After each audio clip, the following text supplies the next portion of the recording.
사도신경 하심으로 신앙 고백하겠습니다.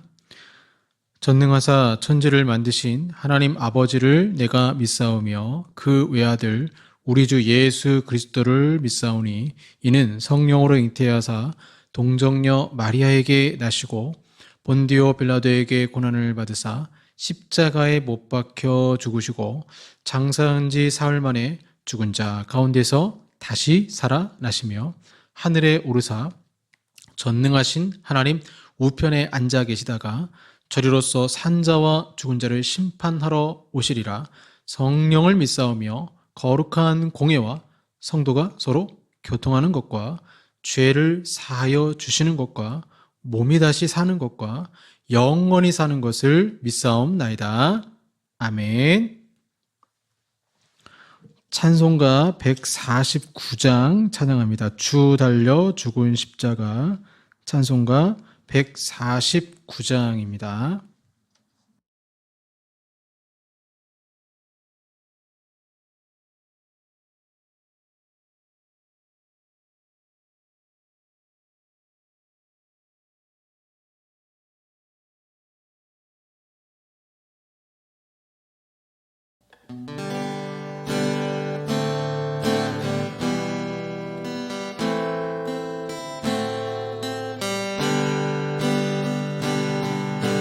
주 달려 죽은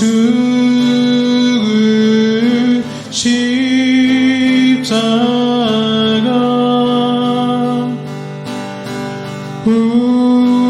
우리가 생각할 때에 세상에서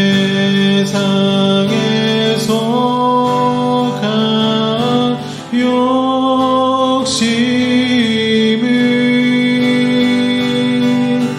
헛된 줄 알고 버리네. 죽으신 구주 밖에는 사랑을 나에게 하소서.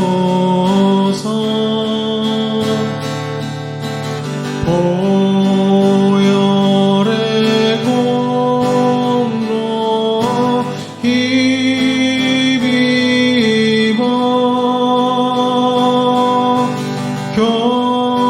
교만한 남을 버리네.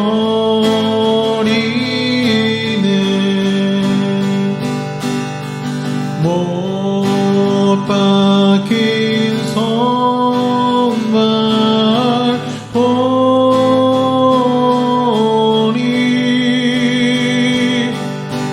큰 자비 나타내셨네.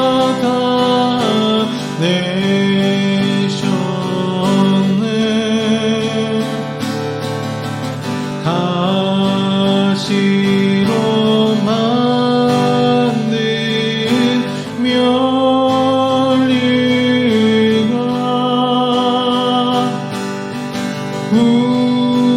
우리를 위해 쓰셨네. 온 세상 만물 가져도 주를 못 따라가겠네.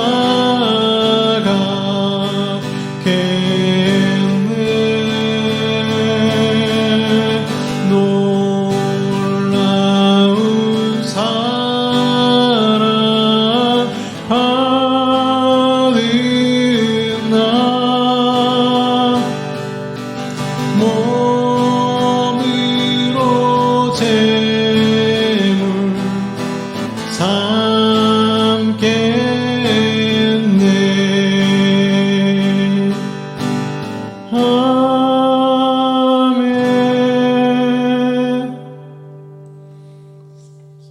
기도하겠습니다.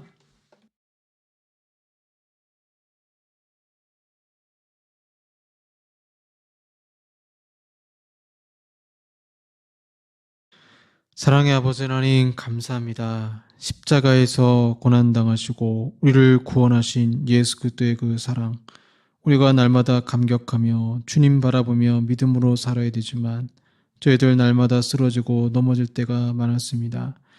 예수님처럼 십자가 지고 이 길 걸어야 되지만 십자가가 무겁다고 힘들고 원망하며 불평하며 살 때도 있었습니다. 이 놀라운 사랑 받은 나, 이 놀라운 사랑 받은 나 감격하며 오늘 하루를 살게 하시고, 주님이 십자가에 달리실 때 그 모든 고통 참으시고 우리를 구원하시기 위해서 피를 흘리신 그 은혜의 현장에 우리가 있다면 어찌 눈물 흘리지 않을 수 있겠습니까? 이 시간 주여 예배 가운데 또한 함께 하셔서 이 놀라운 사랑을 경험하는 예배가 되게 하시고 고백하는 예배가 되게 하시며, 하나님을 찾고 또 찾으오니 이 새벽에 또한 기도할 때에도 성령께서 역사하시고 은혜로 함께하여 주시옵소서. 예수님 이름으로 기도합니다. 아멘. 네, 성경 말씀 갈라디아서 6장 13절에서 14절까지 말씀입니다. 갈라디아서 6장 13절에서 14절까지 말씀, 신약 309쪽이 되겠습니다. 갈라디아서 6장 13절 14절 신약 309쪽이 되겠습니다. 봉독하겠습니다. 할례를 받은 그들이라도 스스로 율법은 지키지 아니하고 너희에게 할례를 받게 하려 하는 것은 그들이 너희의 육체로 자랑하려 함이라. 그러나 내게는 우리 주 예수 그리스도의 십자가 외에 결코 자랑할 것이 없으니 그리스도로 말미암아 세상이 나를 대하여 십자가에 못 박히고 내가 또한 세상을 대하여 그러하니라. 아멘.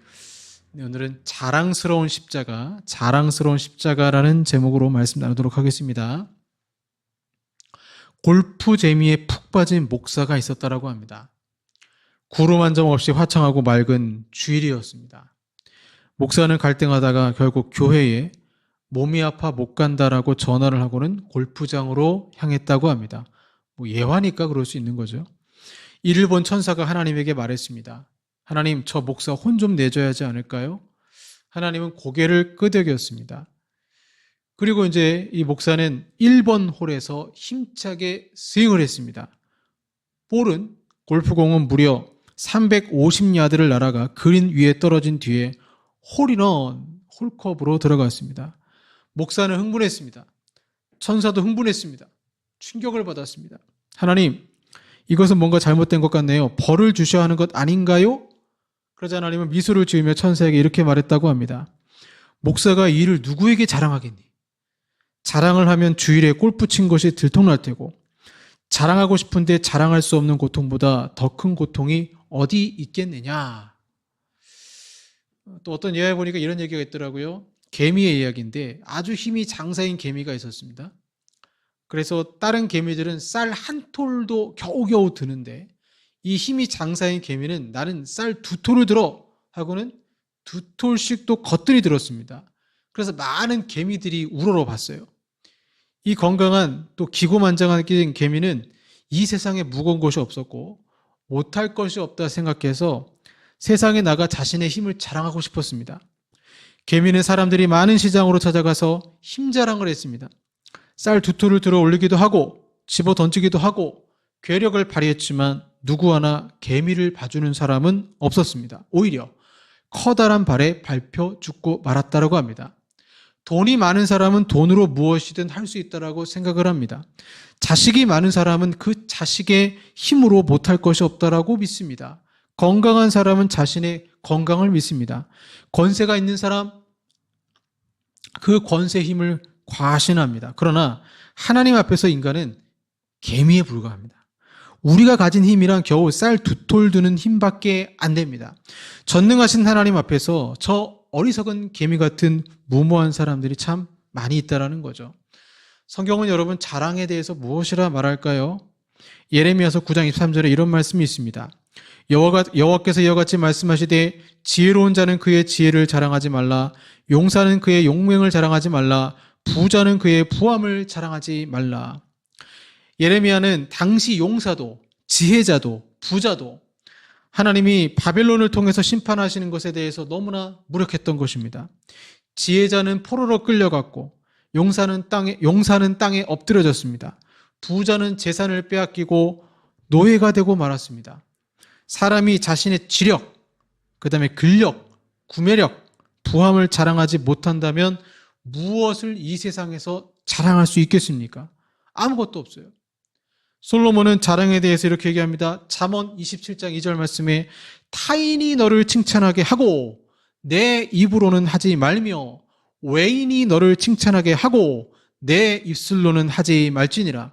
즉 다른 사람이 당신을 자랑하게 하라는 것입니다. 사실 자랑은 전혀 매력적이지 않아요. 무엇보다 최악의 자랑은 자신이 종교적이라는 것을 뽐내는 것이 최악의 자랑이에요. 그런데 바울 시대에 그런 사람들이 있었어요.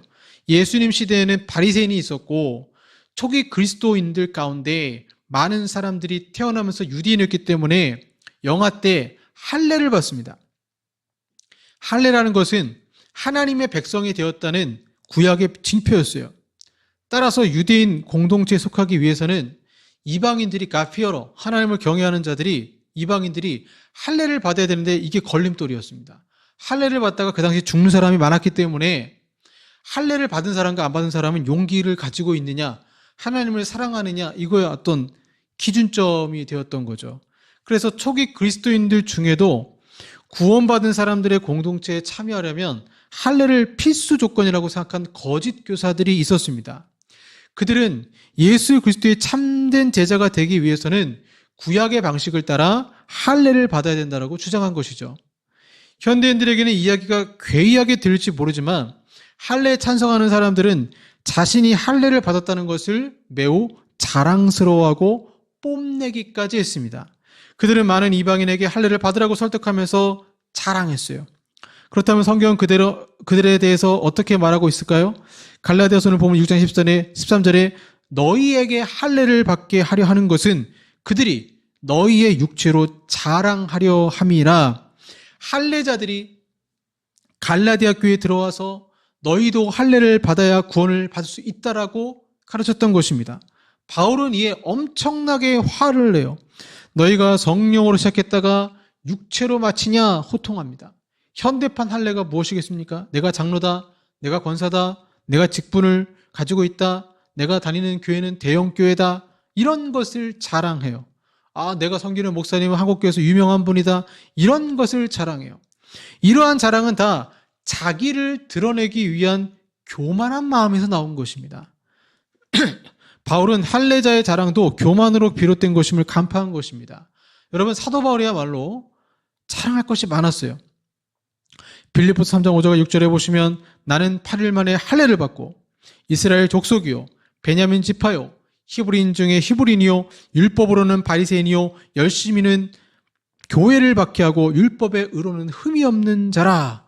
바울이야말로 왕족의 후손으로 자랑할 것이 있었고 그는 가말리엘의 지금의 이제 하버드 대학교 수준의 유명한 교수에게 배운 제자들 중에서도 뛰어난 자였습니다. 그런데 그가 예수님을 만나고 이러한 자랑할 수 있는 모든 것들을 배설물로 여겼던 것입니다. 그러면서 바울은 우리가 자랑할 것은 우리 주 예수 그리스도 십자가 외에 결코 자랑할 것이 없다 말하는 거예요. 우리가 새벽에 나눴지만 고대 세계에서 십자가 크룩스는 결코 자랑할 것이 못 되었죠. 로마인에게는 거리끼는 것이고 유대인에게는 저주의 상징입니다. 존 스토턴이 이렇게 말합니다. 바울은 평범한 로마 시민이라면 수치이자 불명예요. 심지어 역겨운 것으로 여겼을 대상을 오히려 자랑하고 뽐내며 영광으로 삼았다. 우리 그리스도인들은 십자가를 자랑합니다. 그리고 십자가에서 우리 죄의 종말을 뜻하기 때문에 자랑하는 거예요. 이제 죄는 우리를 통제하지 못합니다. 나의 죄를 말하는 것은 수치스러운 일이에요. 그런데 십자가를 통해 내 죄가 사함 받았다라고 기쁨으로 자랑하라는 거예요. 내가 내 의로 구원받은 게 아니라 십자가를 통해서 내 죄사함을 받았다. 나의 공덕, 나의 할례를 자랑하는 것이 아니라 내 죄를 사하신 예수님의 십자가, 즉 그분의 사랑과 공의를 자랑하는 것입니다.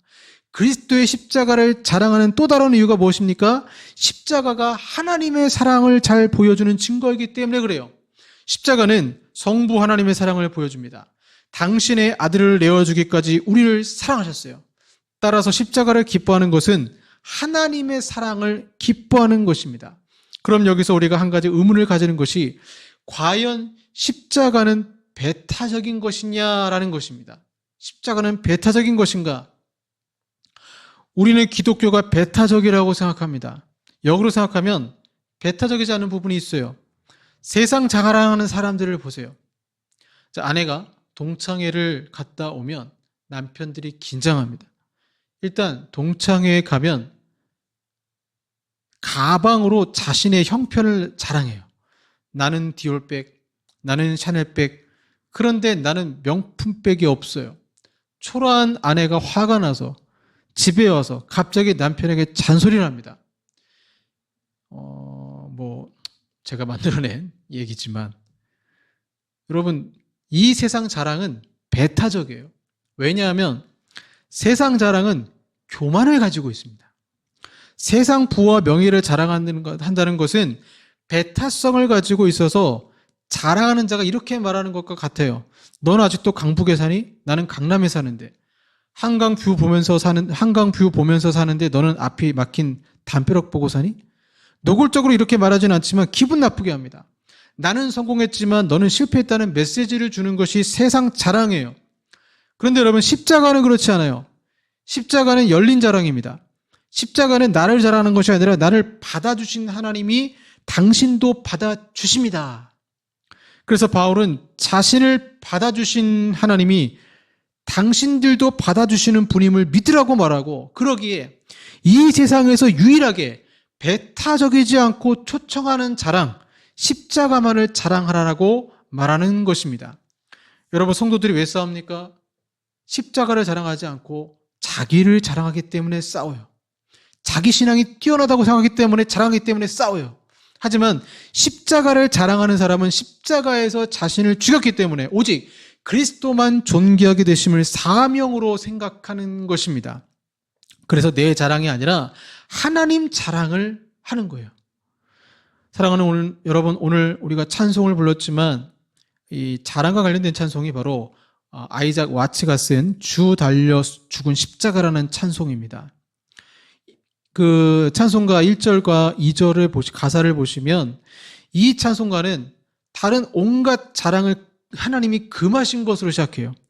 주 달려 죽은 십자가, 우리가 생각할 때에 세상에 속한 욕심을 헛된 줄 알고 버리네. 죽으신 구주 밖에는 자랑을 말게 하소서. 보혈의 공로 힘입어 교만한 마음을 버리네. 작사가는 십자가에 흘러내리는 그 사랑을 이야기하고 그리스도에게 온전히 헌신하시겠다는, 주님께 온전히 헌신하겠다는 기도로 마무리합니다. 못 박힌 손발 보오니 큰 자비 나타내셨네. 가시로 만든 면류관 우리를 위해 쓰셨네. 온 세상 만물 가져도 주 은혜다 못 갚겠네. 놀라운 사랑 받으나 몸으로 재물 삼겠네. 십자가를 자랑했더니 자아라는 우상을 버리게 되고, 십자가를 자랑했더니 내가 같이 못 박히고 나도 주님 따라 살겠다고 고백하게 되는 것입니다. 나를 자랑하는 사람은 교만해지고 십자가를 자랑하는 사람은 주님을 닮게 되는 것입니다. 제가 개척교회를 하면서 감사한 것이 있어요. 하나님이 정말 저를 낮추세요. 정말 저를 낮추세요. 목사라고 목이 뻣뻣할 필요도 없고, 광야를 걷는 여정 속에서 사람의 이런 마음을 알게 하십니다. 아, 사람들이 힘들구나. 지금 대한민국 사람들이 얼마나 힘들어요? 평범한 일상이 얼마나 소중한지요.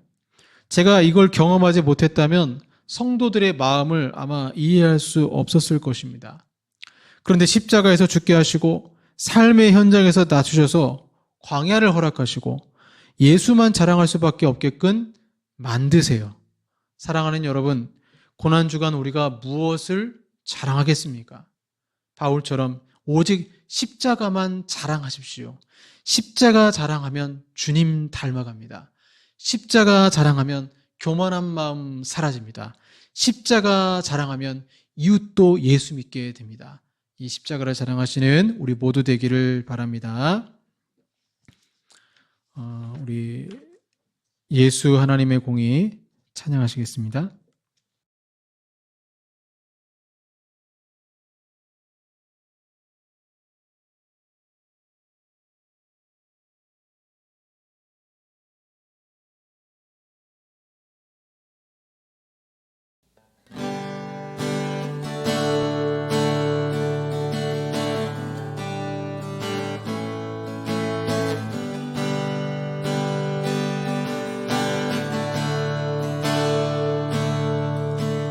예수 하나님의 공의 주 독생자 그의 나라 임하시네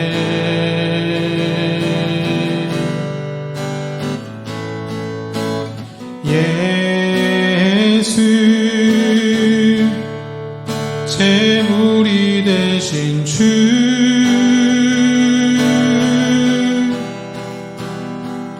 영광 중에 그의 나라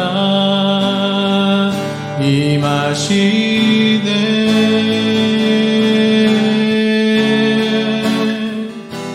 주의 나라 영원하며 그의 영광 무궁하리 왕의 위엄과 능력이 이제 임하였으니 주의 주권과 주의 통치와 주의 나라 힘과 권세 임하네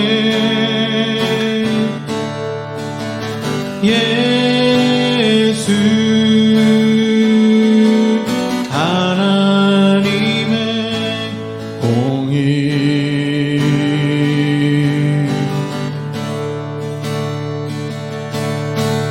예수 하나님의 사랑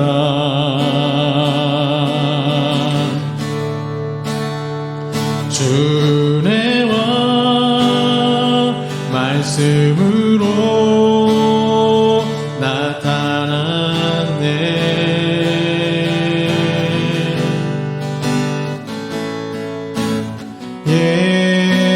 예수 거룩한 하나님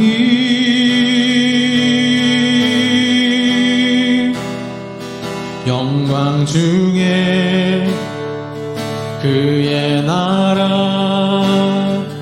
임하시네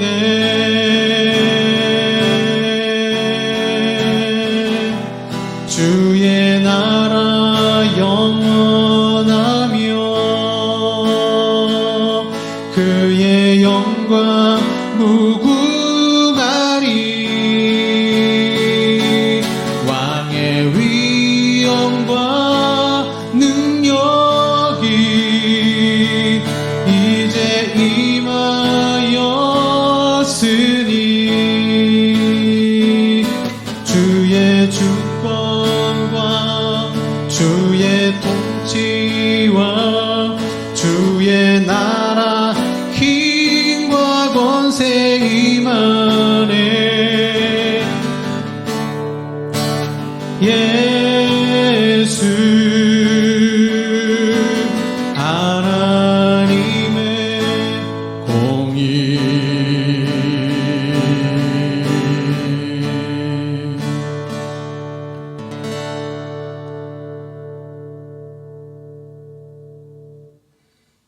기도하겠습니다.